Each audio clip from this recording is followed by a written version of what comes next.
This is Carl at National RV Detroit. I'm going to walk you through your 2021 Forest River Salem Cruise Lite, model 240BH XL. Okay. I'm on the door side of the trailer, moving towards the rear. Okay. So the first thing to note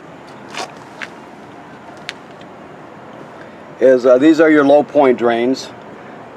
That's for winterizing and de-winterizing, that sort of thing. Right over here you have 4 scissor type stabilizer jacks on this unit, but this comes standard with a strong arm, which is generally an option. So it's a really good option when it comes to stabilizing your trailer. So keep in mind that this T-handled bolt has to be tightened up, or has to be loosened when you're bringing this up and down. You just use your crank, or this comes with a drill attachment you can put in your drill. That's what most people use. Zip it up and down, but make sure this is loose, okay? Because you want this to be able to slide freely. So when you put it down and you get it stabilized like you want it, you'll tighten this up, and it'll take the forward and backward motion out of it when it wiggles. So it really does a good job in stabilizing it. You have one of these on each corner. Remember, you keep this loose until you get it in position, then you tighten it down.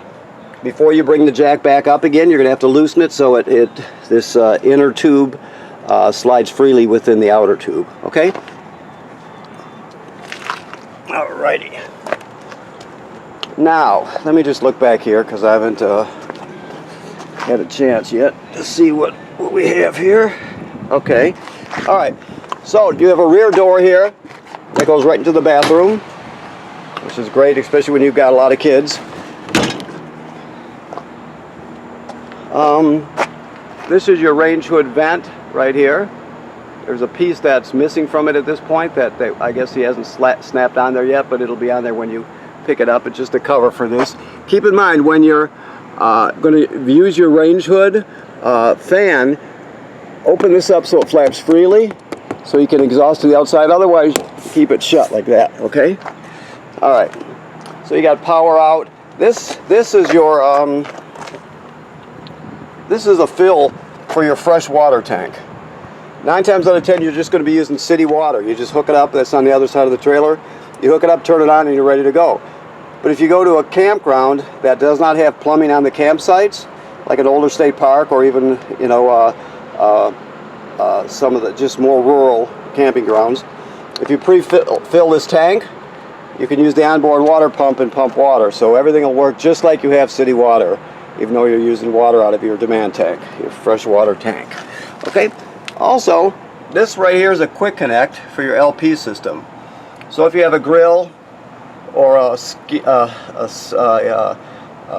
well, just any type of gas, low pressure gas appliance that runs on propane, let's just put it that way, you can plug it in right here. It's a quick connect, and obviously there's a valve on it right there that you would turn parallel with the fitting itself to turn it on. Also, this is the fresh water drain. Right now it's empty because we just drained it because we're water testing it. So when you fill your tank and you're ready to leave, you're using your water and your tank is relatively full, you're ready to leave the campground, you can just pull the gate valve and dump it. So you don't have to carry that extra weight with you. And it's a really fast, you can see it's a large fitting. It's not like the little petcocks they have on some of them. This dumps quickly, like whoosh. So it's a good thing. All right, your stairs fold inside the trailer. If you're on uneven terrain like we are right now, where this side is lower than the other side, you can pull this pin and slide the legs up and down to adjust them, to adjust to the terrain. So I'll adjust that when I come back here, but right now I'm just going to leave it because I'm in the middle of this, obviously. Alright, so this is your hitch. We'll show you how the hitch operates when you come to pick up your trailer. We'll make sure you understand it. But it's a Reese hitch, and you can always go to their website and look at their hookup videos if you're away and you're not sure about something, you need to refresh your memory. So you can always refer back to that. But we will teach you how to use it. All right. This device here has to do with you bringing the awning in if it fails. You'll just have to read the directions on that. It's something you really have to do while you're reading it. But this is your attachment here for your drill to do your stabilizer jacks. I don't know if you can see that here. I'm all over the place. There it is right there. Okay. All right. And then this smaller crank here is for the tongue jack in case it fails. So if for some reason your tongue jack was your power tongue jack was to fail, like this, you could just take this cap off the top. I'm trying to see in the monitor in the sunlight. It's nearly impossible here. So there we go. You can put that crank that I just showed you right in there and crank it manually to get yourself out of trouble. All right. Also, while we're back over here, this is just a hookup. If you buy a solar panel to charge your battery, you can hook it up right there. That's a Furrion brand, so it would have to, that plug would have to match that receptacle. All right, you've got a deep cycle marine battery here with a kill switch. So you can shut this off when you put it into storage so it doesn't drain your battery down as quickly. All other times you want it on, unless you're in storage. Two LP tanks with an automatic changeover regulator. Excuse me. The type of slide out this is called a Schwintek. So it's a Schwintek slide out. It's owned by Lippert now, but you'll still hear people refer to it as a Schwintek. You can tell by the two gear tracks on each side of the slide out. Okay. Your power cord is 30 feet long and 30 amp. We give you a reducer to reduce it down so you can plug it in at home. Keep in mind that the air conditioner takes more than 15 amps or 20 amps even to run it. So you really can't run the air conditioner for any period of time at home unless you upgrade your plug. You put a 30 amp line in there. Okay. All right. So you have two gray tanks on this one. This one and this one. One's for your galley, which is generally called gray tank number 2. The other is just sink and shower water, right? This one here is your black. It's always the larger of the two valves. This is for toilet water and waste. So this dumps your black tank, these dump the two gray tanks you have. Okay? So when you hook your hose up here, you put the other end of the dump station, you'll dump the black first. You'll just pull the gate valve out, like so. Hopefully you can see that. Like I said, I'm having a hard time with the monitor, but you'll pull it out like that, and it'll dump. After it dumps, you can dump the two gray. Just because the gray water is cleaner than the black water, it'll clean out your hose and that sort of thing better. So you always just dump the dirtiest water first, and I think the black tank water and waste easily wins that distinction of being the worst. So, okay. Now if you leave this open, like it is, the black tank valve, it's got another feature that I'll show you right now. Coming around to the back here, this is the black tank flush right here. So you'd put the hose at the dump station right on there and turn it on. But like it says on the sticker here, always make sure that your black tank valve is in the open position before you turn the water on. That way too much pressure won't build up. So keep that in mind, but it does a really good job cleaning out your black tank. It's a great thing to have. All right, so this is the outside of your water heater here. I'm trying to look at, I know I keep complaining about this monitor, but it's just really something's got to be done. I don't know if there's an adjustment or something, but okay. So your water heater works on gas. The switch to operate it is inside. I just want to show you that this is where you drain it right here. That has an anode rod on the back of it, so it's really long, but that's the drain. Always make sure you have water in the tank before you turn it on. Never dry or fire it. You always want to make sure that you have water in there. That's very important. Also, this water heater, the back end of it is underneath the bottom bunk. So you'd remove the mattress and one of the panels, and you can see it. It has bypass valves on it. The bypass valves are used when you winterize the trailer. You can't get antifreeze into the water heater tank because it'll leave a really foul taste. That won't go away. So they put bypass valves on the back. And so you put in what's called bypass mode. Excuse me. This one is in regular camping mode right now. It's ready to be camped in. So keep in mind, it doesn't have to be changed, but before you winterize it, if you're going to do it yourself, you have to bypass the water heater. Okay? All right, so here we are. I showed you the black tank flush. This is your city water connection I told you about. It's the most common way to get water to the trailer. You put the hose on, turn it on, and everything works. You're only going to use the pump with the fresh water tank if you don't have city water. Cable and satellite through to the entertainment area of the camper. This shows us that this is pre-wired for a backup camera. This takes a Furrion camera. It's got to be the one that fits in that housing. So we sell them here, but no matter where you buy it from, if you decide to get one, get the Furrion camera that fits in that housing, okay? While we're looking up, you have to inspect your roof at least 3 times a season. That's every trailer owner has to do this. If you don't do it yourself, have someone else do it. You go up there, look around at all the sealant on the roof. You look for cracks and separation. Some years, sometime you're going to see some, and you'll have it taken care of. But that's why you're inspecting it, just to make sure that everything's okay. You don't want to get water in the trailer, so you inspect it and stay ahead of everything, okay?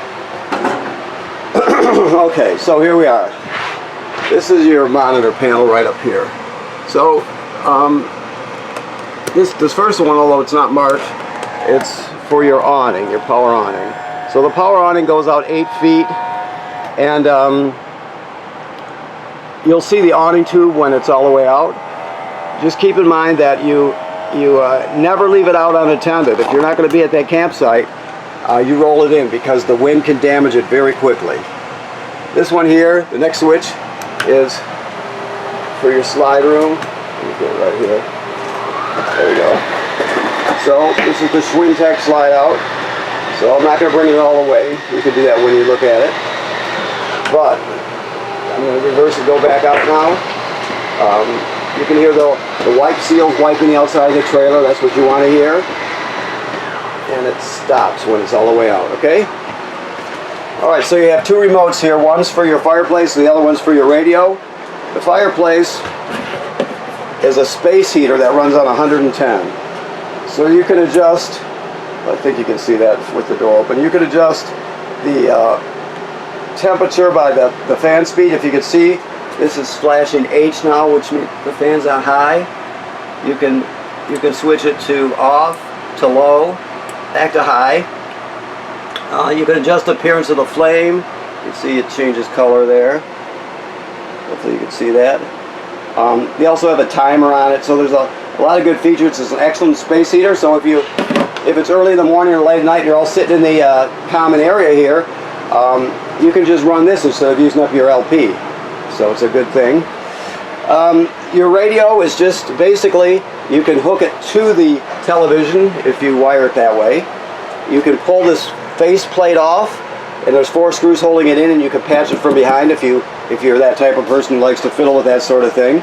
So you can do a lot with it. But from the front panel, you can stream off this USB right here, so you can take all your favorite albums on one stick and take them with you. You could get into the systems with this HDMI in. So if you had let's say your TV's hooked up to it, you had one of those little game machine / Blu-ray players that you use for emergencies to keep kids occupied, or adults occupied, I guess. You can set it right here, and you could plug it right into the front here. You could also patch it from the back. Like I said, you just have to be a little creative with it.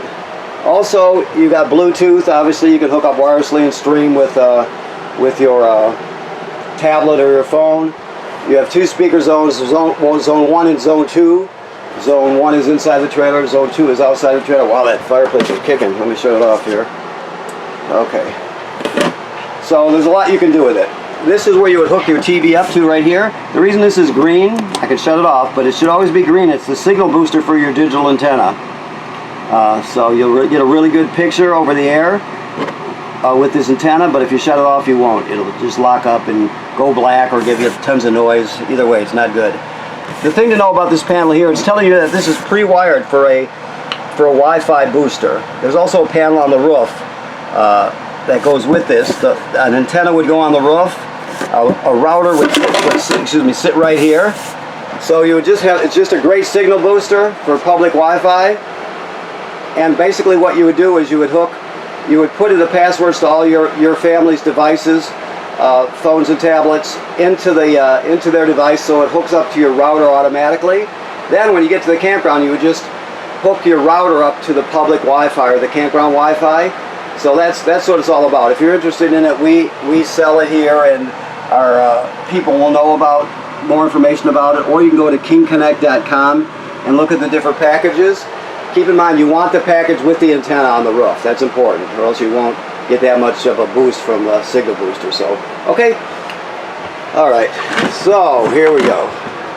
Let me turn this on. Your table can be pull the posts out. You can drop it down onto these cleats on each side and put the cushions in and make it into a bed. You have 2 bunks here. Now, I mentioned the water heater is under here, so if you remove the mattress, you unscrew this screw right here, that one right there, number 2 square-headed screw, and pull that panel out. There's 2 halves here, so you pull that half out, and over there in the corner, you'll see where the water heater is. That's where the bypass valves are at. All right, this device here is a power converter. So what it does, let me take this plastic off. Okay, so what it does, this converts 110 AC to 12 volt DC. So if you open it up, you can see you got 110 AC circuit breakers right here, just like at home. They're all labeled. Then the power is converted to 12 volt DC on this side. You got 12 volt fuses here. They're all labeled. If any of these fuses were to blow, they'll actually light up, and you can see them through this tinted plastic.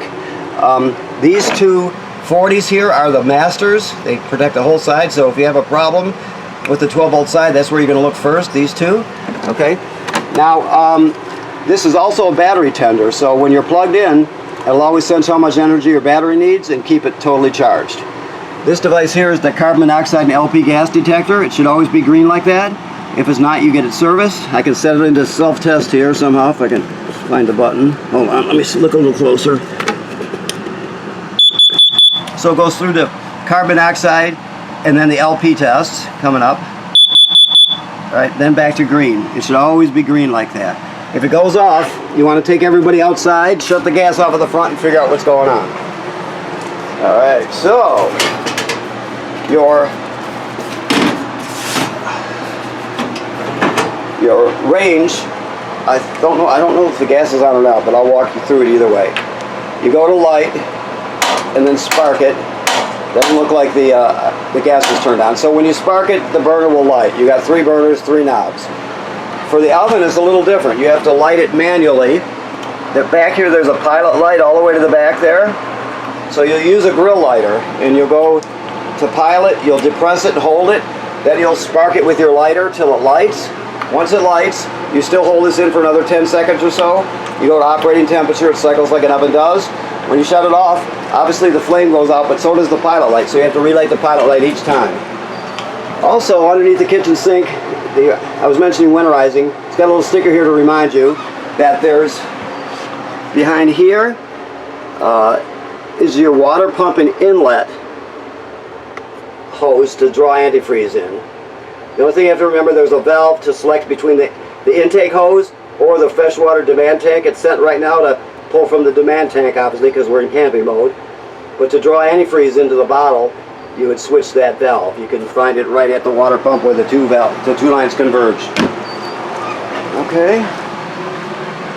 Always run in your bathroom. Always run the fan with the shower to pull the humidity out.